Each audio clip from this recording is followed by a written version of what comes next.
Oke, saya izin share.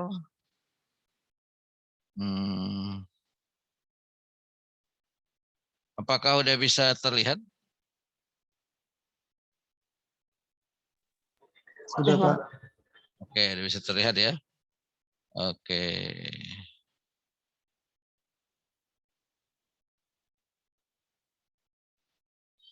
Ya, oke. Hari ini kita akan bicara soal just in time. Just in time itu adalah satu konsep produksi yang disebut dengan bagaimana konsep produksi tepat waktu ya.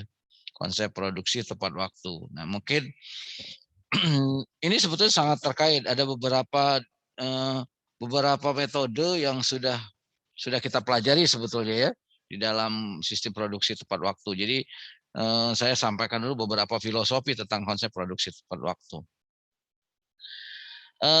Sistem produksi tepat waktu atau just in time itu adalah satu sistem produksi atau sistem manajemen fabrikasi modern yang dikembangkan oleh industri-industri Jepang yang pada prinsipnya hanya memproduksi jenis barang yang diminta sesuai dengan jumlah yang diperlukan dan pada saat dibutuhkan oleh konsumen.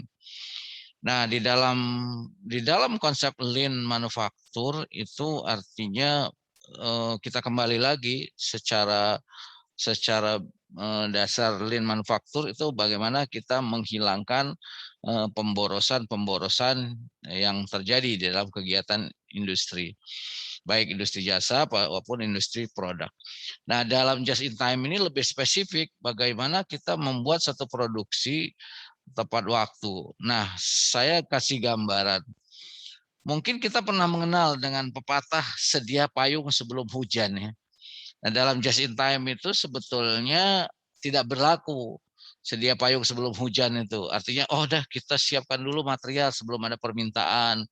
Oh kita siapkan dulu beberapa hal terkait karena walaupun belum ada permintaan. Oh kita buat stok dulu. Nanti kalau ada permintaan nanti. Jadi pepatah itu nggak berlaku di dalam just in time. Tapi bagaimana konsep just in time itu? Bagaimana caranya supaya pas hujan ada payung? Nah, itu secara konsep dasarnya seperti itu. Supaya tidak sia-sia kita tidak sia-sia dalam kita tidak sia-sia dalam bawa payungnya, kita tidak sia-sia dalam mewadahi payung itu, kita tidak sia-sia waktu dalam membawa payung itu gitu kan gitu.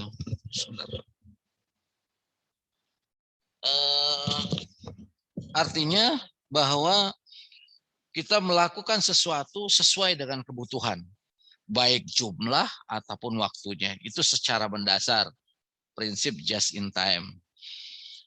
Nah, kalau kita lihat lagi konsepnya just in time, di mana bahan baku yang digunakan untuk aktivitas produksi didatangkan dari pemasok atau supplier tepat waktu.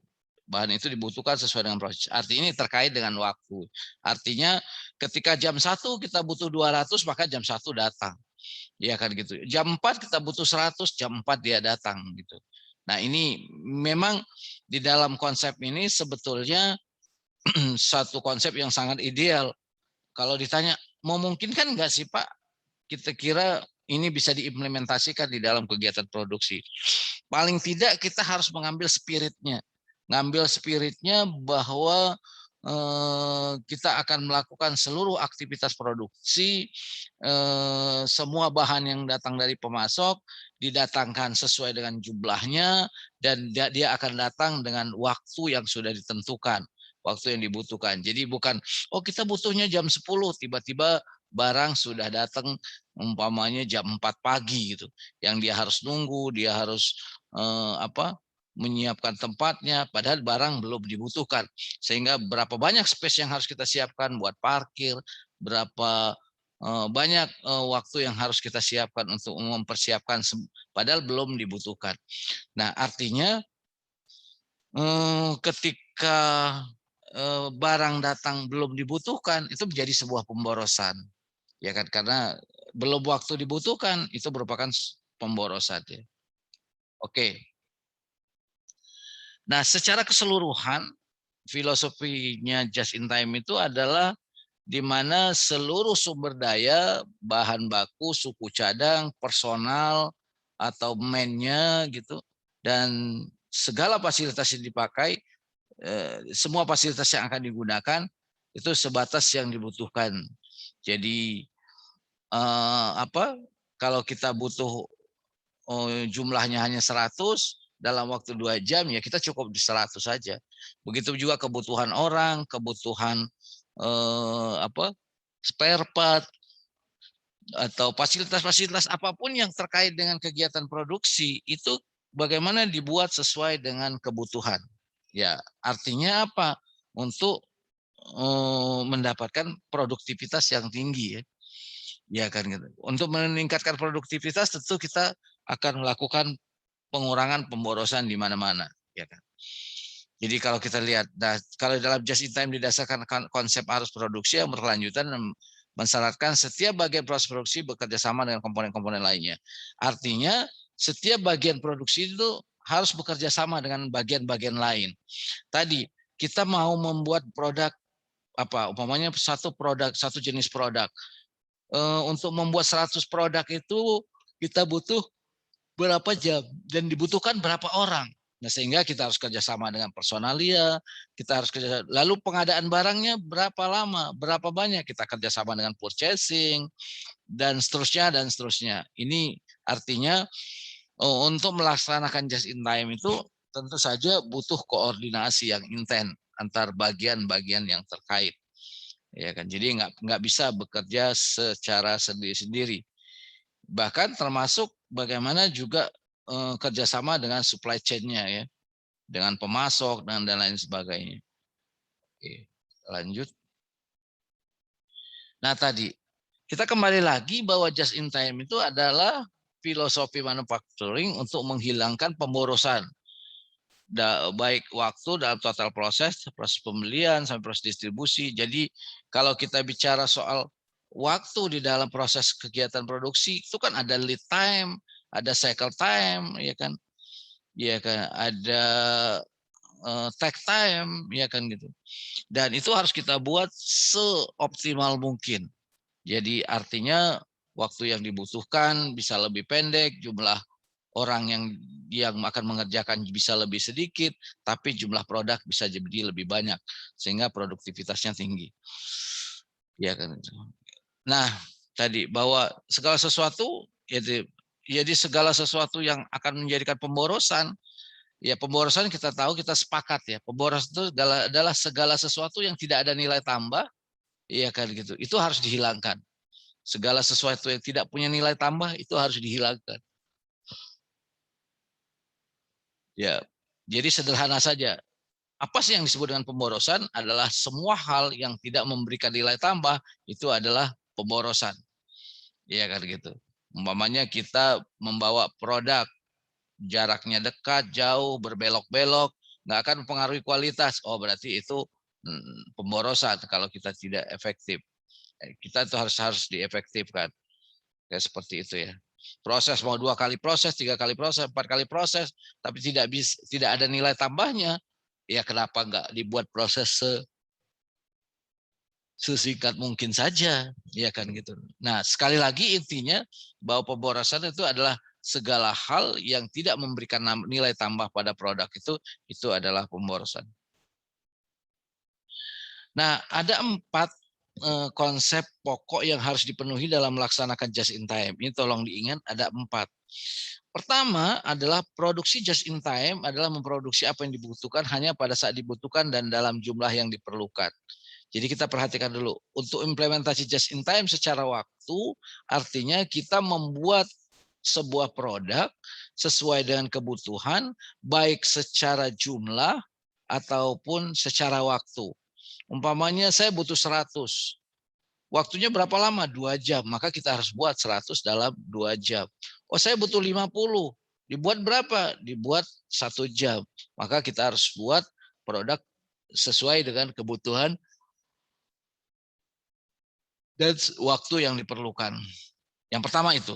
Jadi bagaimana just in time itu memproduksi apa yang dibutuhkan pada saat dibutuhkan dan dalam jumlah yang diperlukan.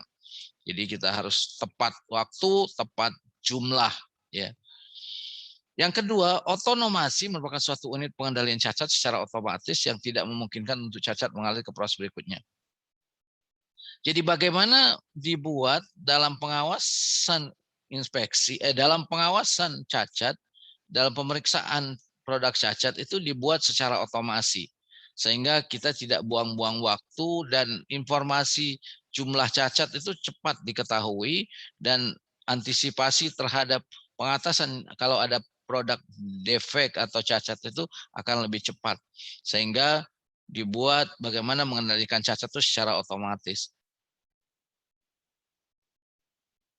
Itu yang kedua. Jadi otomatisasi dalam pemeriksaan produk, ya kan, supaya tidak mengandalkan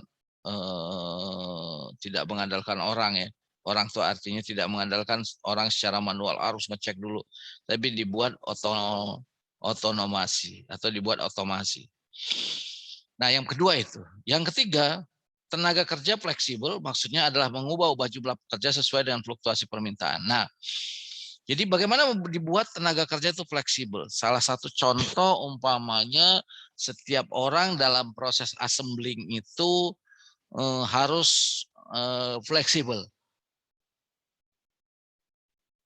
Fleksibel tuh gini, bahwa setiap orang di dalam melakukan pekerjaan dia menguasai beberapa kompetensi kerja, beberapa keahlian dalam bekerja.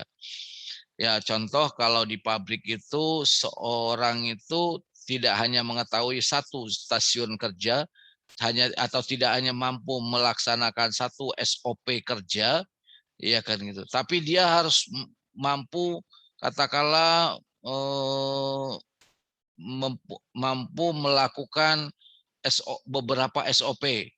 Ya contoh umpamanya kalau dia melakukan proses assembling. Jadi mungkin kalau dia assemblingnya membuat televisi umpamanya, dia bisa membuat yang tipe A, dia juga bisa melakukan assembling tipe B, tipe C, tipe D. Sehingga tadi fleksibel, ketika ada produksi tidak perlu lagi kita rekrut orang yang menguasai tipe A, karena tadi beberapa karyawan kita dalam proses perakitan dia bisa beberapa tipe. Maka biasanya di pabrik kalau dia melaksanakan lean manufaktur, biasanya di pabrik itu sering sekali dilakukan rotasi pekerjaan. Rotasi pekerjaan itu artinya melakukan pelatihan secara tidak langsung. Artinya orang itu kalau pernah dirotasi ke beberapa tempat, maka secara otomatis dia memiliki banyak keterampilan. Sehingga kalau nanti terjadi perubahan model, kita tidak perlu menambah orang atau kita tidak perlu untuk tambah tenaga kerja, karena tadi orang-orang kita sudah diajari, sudah diberikan kompetensi lebih dari satu kompetensi. Nah, yang keempat itu berpikir kreatif, nampung saran-saran karyawan. Jadi dalam satu perusahaan itu sering saya gambarkan bahwa masa depan perusahaan itu sangat tergantung pada kreativitas. Jadi kreativitas itu artinya sebagai pimpinan itu selalu atau bersedia untuk menerima saran, ya kan, saran-saran dari karyawannya, ya kan itu. Saya kasih contoh, ada satu cerita di dalam sebuah perusahaan itu apa? Ada satu ini fakta bukan gosip, ini cerita ya, ini cerita sebenarnya. Jadi ada seorang office boy yang tugasnya menuangkan minuman, ya menyiapkan minuman buat tamu. Jadi pertama dia dibuat oleh atasannya kalau mau menyiapkan minuman untuk tamu itu pakai minuman botol, kayak minuman botol gitu ya, pakai minuman botol gitu. Ini cerita zaman dulu ini. Minuman botol. Lalu dia suguhkan, setiap ada tamu dia suguhkan minum itu satu botol, satu tamu gitu. Ya kalau kata sekarang anggaplah teh botol lah gitu. Ya, ternyata dia amati setiap tamunya pulang kok teh botolnya itu masih sisa gitu. Masih sisa, ada yang setengah, ada yang lebih dari setengah. Dia berpikir, wah, ini sebetulnya tidak produktif atau tidak efisien nih. Sementara minumannya kebuang gitu kan. Iya kan gitu. Minumannya terbuang. Nah, lalu dia usulkan pada bosnya. Jadi bosnya, "Bos, kalau minumannya saya ganti pakai gelas saja gimana, Bos?" Jadi kalau ada tamu itu tidak lagi diberikan botol-botol minuman, tapi saya kasih gelas saja gitu. Jadi kalau umpamanya katakanlah dia bisa menghemat tuh. Umpamanya tamunya 4, cukup dengan 3 botol saja. Tadinya kan tamunya 4 botol gitu. Karena tamunya 3, cukup dengan 2 botol gitu kan gitu. Nah, itu yang dia lakukan. Nah, ini kreativitas. Ini kreativitas yang disampaikan kepada atasannya dan atasannya harus menerima. Dan salah satu konsepnya just in time itu yang keempat adalah bagaimana berpikir kreatif dan menampung saran-saran yang diberikan oleh karyawan. Tidak terlepas dari siapapun karyawan itu. Tapi yang dilihat adalah usulan apa yang diberikan. Oke, jadi saya ulangi, ada 4 pokok konsep yang harus dipenuhi dalam melaksanakan just in time. Tadi yang pertama adalah membuat produk sesuai dengan kebutuhan, tepat waktu, tepat jumlah. Yang kedua, bagaimana otomasi itu suatu unit pengendalian cacat secara otomatis. Jadi untuk menjaga atau untuk mengurangi biaya pengawasan atau biaya inspeksi, biaya pemeriksaan, maka dibuat otomasi dalam pengendalian cacat. Yang ketiga, tenaga kerja fleksibel, artinya walaupun berubah-ubah model dan sebagainya, tidak harus merubah jumlah tenaga kerja, tidak harus merekrut tenaga kerja baru. Yang keempat, bagaimana berpikir kreatif menampung saran-saran dari karyawan. Oke, sampai di sini silakan kalau ada yang mau diskusi dulu, saya kasih kesempatan, silakan.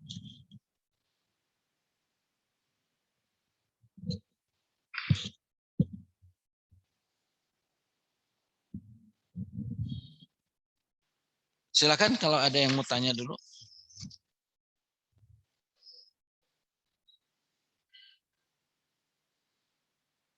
Sebelum saya lanjutkan.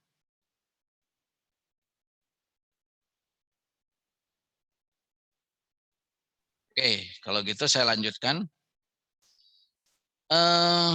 Guna mencapai 4 konsep ini, maka diterapkanlah sistem dan metode sebagai berikut. Jadi untuk mencapai 4 konsep yang tadi, maka dilakukan metode sebagai berikut. Yang pertama adalah sistem Kanban untuk mempertahankan produksi just in time. Ya, mungkin Kanban sudah pernah dijelaskan bagaimana konsep Kanban. Kanban itu salah satu konsep dalam sistem produksi sistem tarik, di mana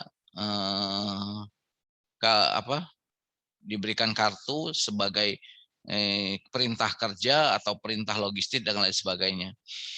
Kemudian yang kedua, metode pelancaran produksi menyesuaikan diri dengan perubahan permintaan. Jadi produksi itu dibuat sesuai dengan permintaan.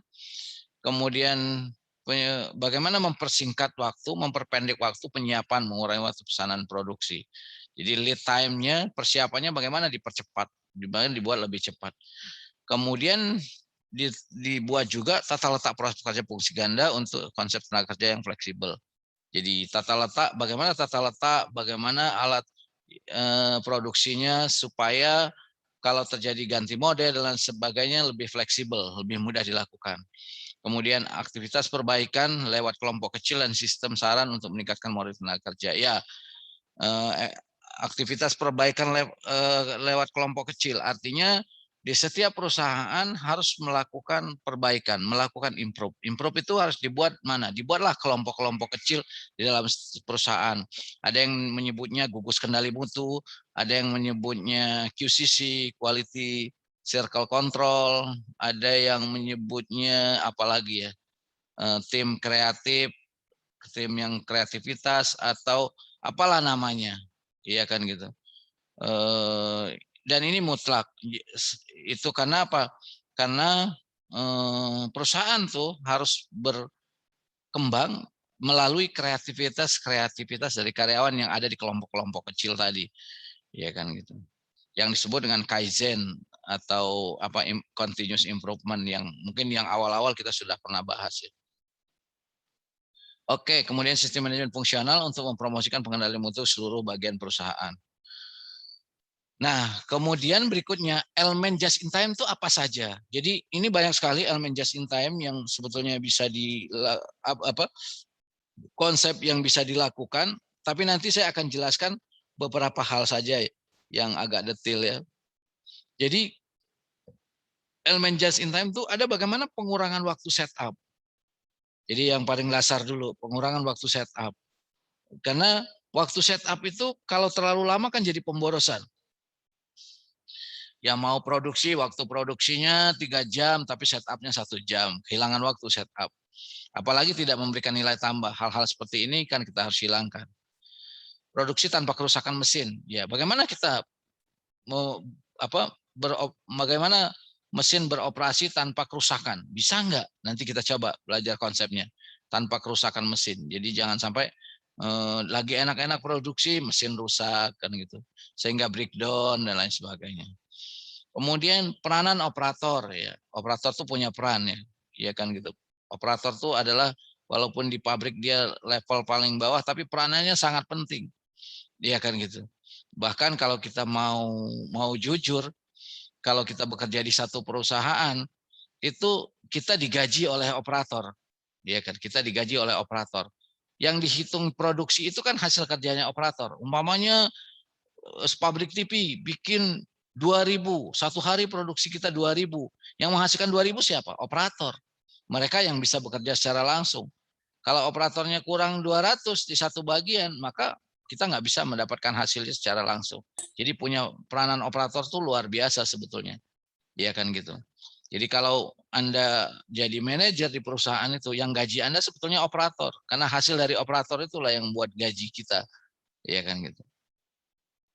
Kemudian bagaimana membuat penjadwalan produksi stabil dan terkendali, ya penjadwalan, scheduling ya, scheduling itu penting itu, ya kan gitu. Tadi salah-salah kita membuat scheduling, maka bisa jadi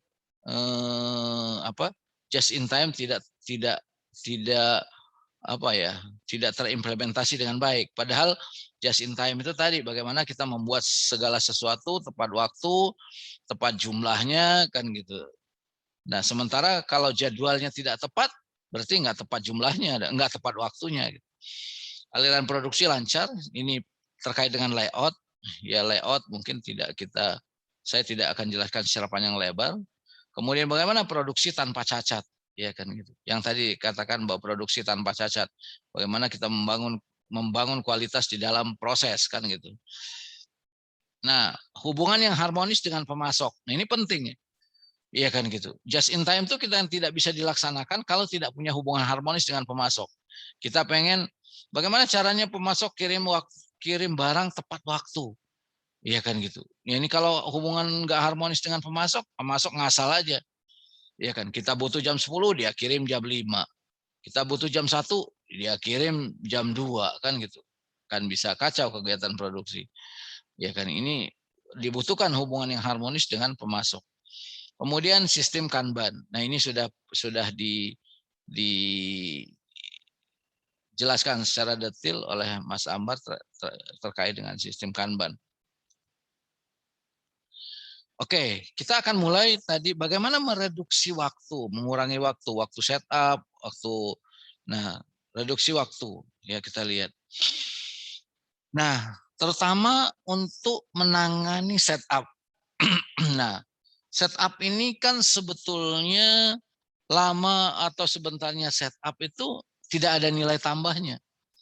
Ya kan, dan terkait dengan waktu produksi, kita tahu waktu produksi itu ada 3. Ada lead time, ada cycle time, ada text time ya. Itu mutlak harus kita ketahui. Ya kan, 3 jenis waktu di dalam kegiatan produksi. Nah, di dalam kegiatan operasional produksi sendiri itu ada yang disebut dengan waktu untuk setup.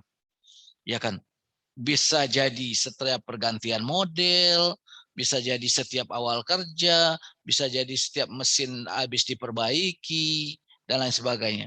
Sehingga waktu ini menjadi hal penting di dalam sistem produksi. Nah, mungkin ada 2 jenis setup. Ada yang mayor setup, ada yang minor setup. Yang mayor setup menghasilkan bagian-bagian dari produk yang berbeda tipe umpamanya.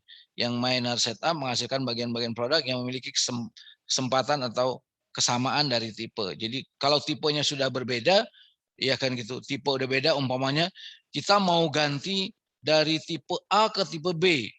Berarti setupnya kita sudah mayor tuh ya. Sudah major tuh. Sudah setup besar-besaran. Mungkin tidak cukup menggeser mesin. Mungkin ada bagian mesin yang kita lepas dan kita ganti. Nah, biasanya seperti itu, ganti model. Kalau di pabrik saya dulu sebutnya ganti model. Umpamanya kalau Honda dulu saya di pabrik dari umpamanya tipe yang besar, umpamanya dari tipe motor sport, motor laki dirubah menjadi motor bebek atau apalah. Kalau sekarang mungkin dirubah menjadi motor matic. Itu sudah beda tipe. Tapi kalau masih dalam satu tipe, kadang-kadang ada perubahan-perubahan kecil dalam satu tipe. Ya mungkin kalau kita lihat ada mungkin antara kalau satu tipe umpamanya kalau motor ada apa ya vario techno dengan vario biasa atau apa beat yang model lama dengan beat yang semakin ya itu minor saja karena mungkin tidak mungkin hanya ada sebagian bagian saja yang perlu perubahan. Ada sebagian yang diganti, mungkin ada jig yang diganti. Kemudian ya perubahan-perubahan sedikit. Kira-kira itu jenis waktu setup.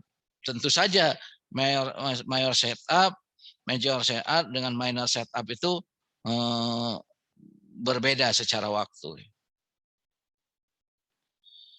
Nah, kalau kita lihat ada beberapa langkah dalam setup secara umum seperti itu. Pertama, preparation, persiapan setup. Kedua, mounting and dismounting, iya kan gitu. Ya kan, melepas tool dan sebagainya. Yang ketiga, umpamanya centering, dimensioning dan setting step kalau di dalam mesin. Yang keempat itu trial run and adjustment. Ya kan, dicoba untuk mesin itu berjalan setelah mesin di setup. Dan ternyata trial run and adjustment itu tertinggi. Itu bisa 50% sendiri. Ya kan gitu. Karena tadi aktivitasnya trial and error, berulang-ulang, mengatur pekakas, peralatan untuk produksi part sesuai dengan spesifikasi. Sampai ketemu apa yang diinginkan. Ini biasanya trial and adjustment. Tadi yang pertama itu persiapan, preparation setup. Dia ternyata itu 30% yang dilakukan untuk mempersiapkan setup atau changeover seperti mencari material, jig, gauge dan lain. Nah, di dalam preparation setup dalam setup ini sendiri, coba nanti kita akan coba ada satu metode yang namanya SMED ya, single minutes exchange dies ya. Nanti kita akan coba kalau ada waktu kita akan coba praktekkan secara kelompok nanti. Bagaimana kita mempersiapkan setup, changeover, ya kan? Karena kalau kita bisa lakukan itu dengan baik, maka ya tadi 30% bisa kita reduksi ya itu setup. Ya tadi reduksi waktu setup adalah sebuah proses di mana waktu total yang dibutuhkan untuk pertukaran peralatan pada sebuah stasiun kerja diturunkan secara dramatis melalui perubahan sistematis, problem solving, waste eliminating approach untuk mendukung perkembangan menuju produksi berukuran lot kecil ya. Itu yang kita lakukan. Nah, tadi bagaimana keutamaan reduksi waktu setup tadi? Umpamanya mengurangi total waktu proses, mengurangi waktu antrian, mengurangi inventaris atau work in process, meningkatkan campuran produk atau produk yang gabungan atau fleksibilitas, mengurangi biaya, meningkatkan kapasitas, mengurangi ukuran lot ke level minimal untuk mencapai ukuran, meningkatkan kualitas, mengurangi pelatihan teknis. Jadi sangat banyak sebetulnya kalau kita bisa mengurangi waktu setup itu banyak sekali keuntungan-keuntungan yang bisa kita peroleh dari pengurangan waktu setup tadi.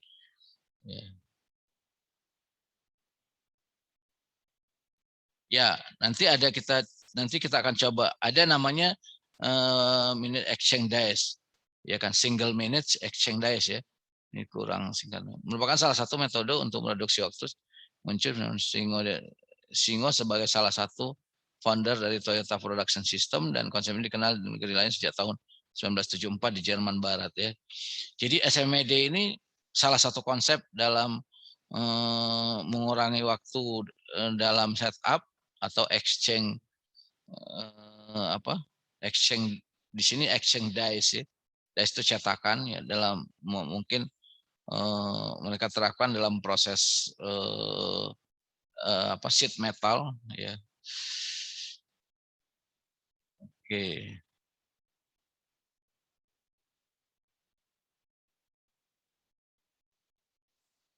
Nah, kalau kita lihat kita mulai masuk pada bagaimana jenis setup. Jenis setup itu ada dua. Ada yang disebut dengan internal setup, ada yang disebut dengan external setup. Internal setup itu merupakan aktivitas yang dapat dilakukan saat mesin dimatikan seperti pemasangan, pelepasan dies, contoh lainnya itu persiapan bahan seperti pemanasan resin untuk plastik molding, pengaturan alat. Gitu.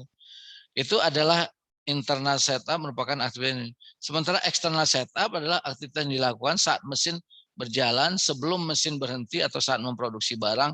Contohnya adalah transportasi old dies ke penyimpanan, membawa new dies ke mesin yang akan dikerjakan saat mesin beroperasi.